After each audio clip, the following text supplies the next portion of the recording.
Okay. This is Jerry Diamond, How to Get Out of Babylon and Flat Earth Homeland. Operation Ephraim's Rescue. Ozark Plateau Relocation Association Headquarters. I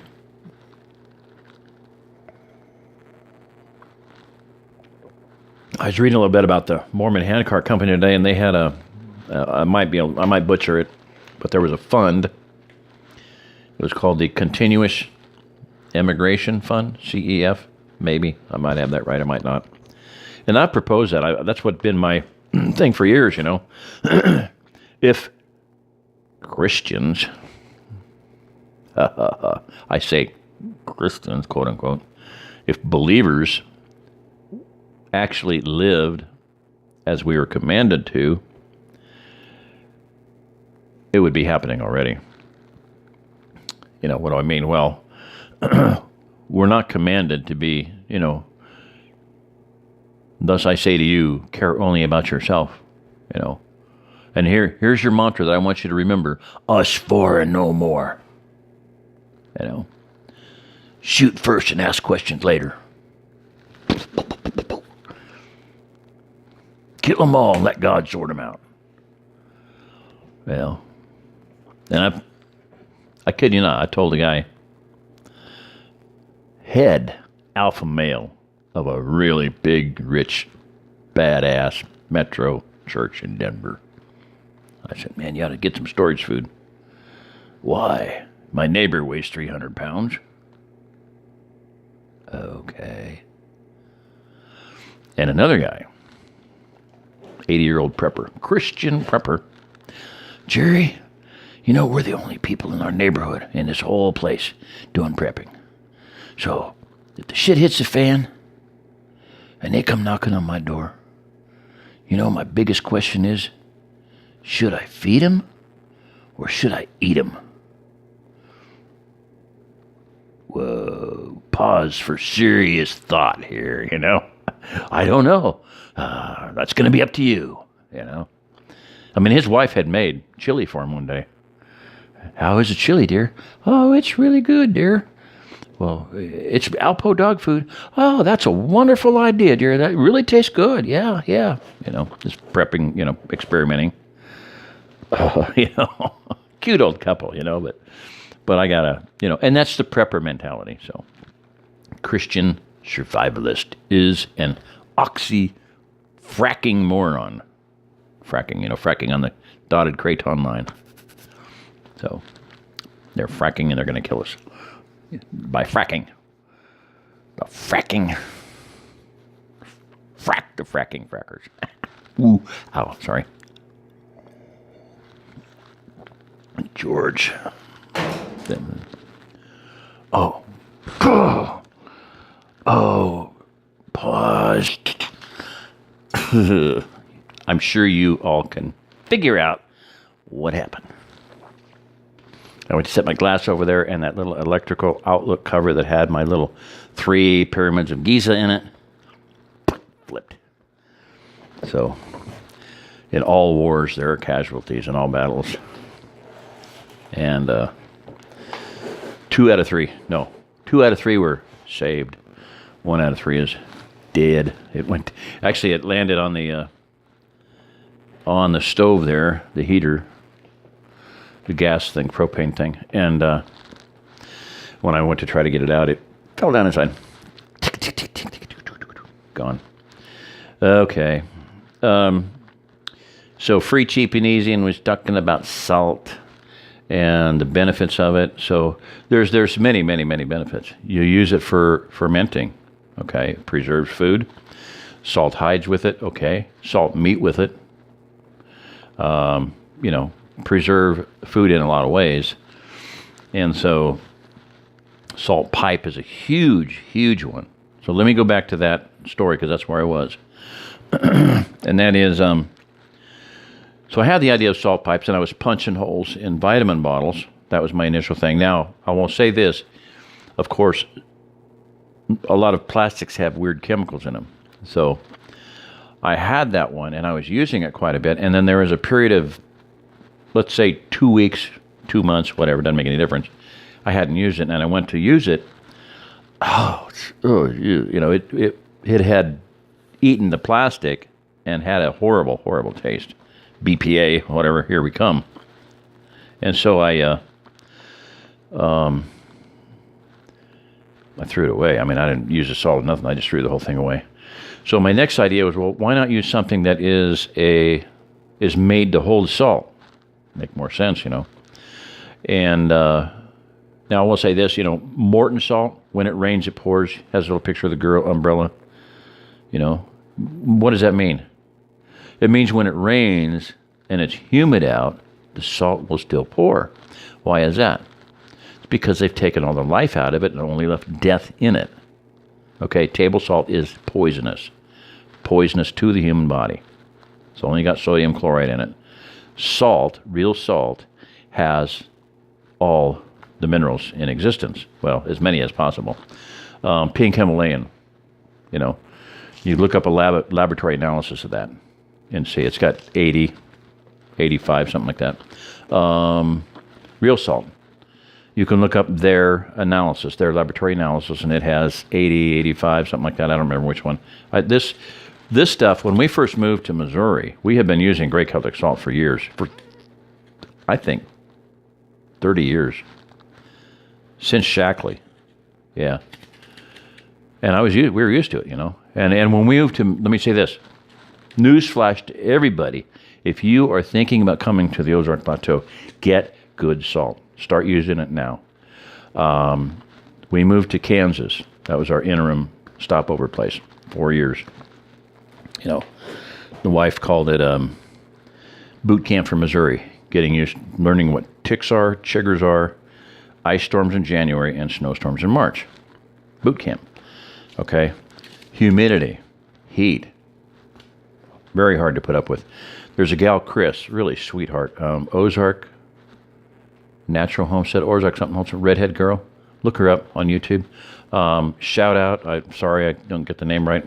It's not My Ozark Homestead. Don't look at that one. Anyway, Ozark Natural, something like that. And she did a whole half an hour video on moving to the Ozarks and things you need to know. And it was just touching. I mean, awesome to hear someone that, I said, it's nice to see that you have a GAS, gas, I give a shit. Wow. But one of the things she said is very, very difficult is humidity because they're off grid. I mean, I don't think they have a well yet. It's $16,000 for the guy to come there and start drilling. Somebody is, I don't know. I'm not going to make any more comments on that. It's $6,000 to get the whole freaking well dug. Now, okay, so they got rocks. Well, so do we. You got to drill through solid rocks over in our place. I don't know. $6,000 should get you a well. Anyway, we moved to Missouri. Oh, sorry. Back up. Bunny trail. Bunny trail, bunny trail, bunny trail. That's why I call this 1,000 bunny trail story, because there's so many bunny trails. So we were already using salt, and we were handling the heat and humidity better than somebody that lived there her whole life. Friend of ours, Yvonne. She would get in the car and it's 130 degrees in here. Well, I worked in 130 degrees in the factory. AC was out when I started at this one job. UCB, United Chemical. I handled the heat pretty well. So salt will make it better. Friend who used to live in Kansas, went to Denver, came back out to visit. We told her to use it. This lady was severely overweight, very short, very heavy. She did very well. She adjusted. So salt will save your bacon in humidity and heat. You have to have enough of it. Lugol solution, there's another story. Same lady, her entire life, she had been cold. And she actually got on eBay and bought herself a full-length, to-the-floor mink coat. We got her on Lugol's. It's the first time in my life I've ever been warm. Cool. She swears she was a Gerber baby on the baby bottles, baby jars. Irish immigrant. An Irish immigrant. We'll go into more stories about her. Real salt. So we get to Missouri. And we moved, and we stayed with his family. And I'm big. They have big salt shakers like that with real salt in it. Salt in my eggs, and our stuff was all packed. I couldn't taste them. Put more salt on. Couldn't taste it at all. I covered it with salt. I could not taste it. So this stuff to me, if the minerals are missing, that's the taste. You don't have the taste. I have grilled steaks and just put nothing but Grey Celtic sea salt on it. Oh, just to die for. It brings out the flavor. You stew stuff, you fry stuff in it with it in there, and oh my gosh, it just makes all the difference in the world. So salt is important. Salt pipes, fermenting things, and then so yeah, back to the salt pipes thing. Okay, so the vitamin bottle, that was a bad idea. So what about, salt shakers? I saw some on eBay, and I was just taking a chance, and I looked at them, and yeah, maybe I saw one time. I don't know. And I got some. So I paid $75 for 48 of them. Well, salt pipes, $15, $20, $30, $50. And so they came, and they're perfect. There's a plastic thing on the bottom, which is just snap in. There's a little divot there, a little ring, and it has an edge that snaps out into that. So if I can put both my thumbs on it and pop it, and it rotates, flips, and I dump the salt out, use it for, getting blood out of clothes or something. There's a use for salt, that kind of salt. And I put a little bit of sea salt in it, and boom, good, salt pipe. You have to pop it off, use it, put the lid back on, the bottom back on. You're breathing in your mouth through the bottom of the salt shaker. You're turning it upside down. And you can use it as a salt shaker. Pop the bottom out, salt pipe. Inhale through your nose. Sorry, backwards. Inhale through your mouth. Exhale through your nose. Okay, so there you go. Salt pipe, COPD, all that stuff, good stuff.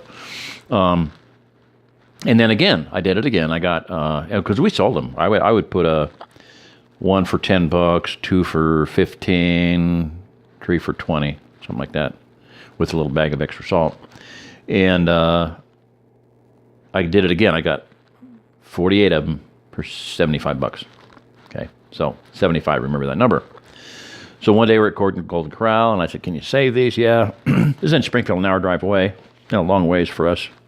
And I got to get something to drink. Pause. Okay, I got some water. I stood up, put the headset on. Tablet went on the floor. Headset got ripped off. So if I'm not saying anything right now, it's because the headset's broken. We'll figure it out soon enough. Okay. So I asked them to save the empty ones. "Oh, no problem. Recycle plastic." Sure. Green thing to do. They forgot, I was like, "Okay, well, how much are they?" So she says, "Oh, let me go look it up." She was in her office. She goes, $7.50. I went, $7.50. She goes, "Yeah." And I'm thinking, how many is that for? 48. I'm like, whoa, $75, $7.50. I said, "How about I give you $15 for a case of them?" So I did that several times. So find them, buy them. I tried to go directly to the company. I said, "I don't need the salt."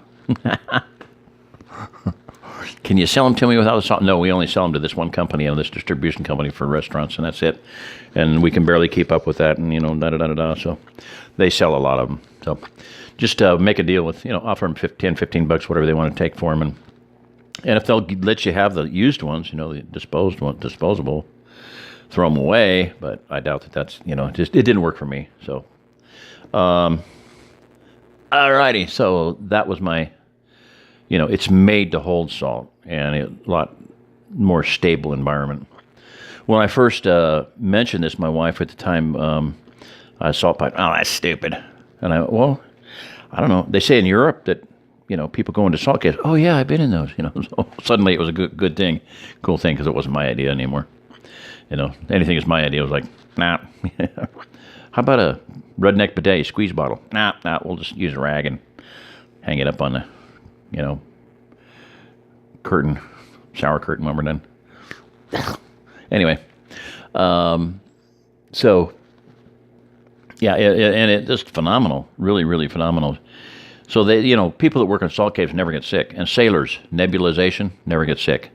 When I was first, we had an epidemic of whooping cough go around, and there were two old boys or two old friends, and one guy, "Hey, Leland, come over and put a gun to my head and kill me. I would be glad to if I could get out of bed." One baby coughed so hard it popped an eyeball out of its head, or both eyeballs. It could kill you. It could kill me. I found out. I figured that out. So, what I want to say there, and this is a bunny trail, but not a bad one. Liquid. Okay, you have the thing of neti pots. Look it up. NETI. You pour liquid salt saline solution through your nose and let it draw out of your mouth. I ain't never done it. I've got some, but I've never done it. Salt pipe will do the same thing without all the gross, water running through your nose type of a mess. But when the whooping cough thing started going around, I felt like the idea that Father's given us something better, some free, cheap, simple, easy way to do this. Take care of our health. And I'll do it. Power start over.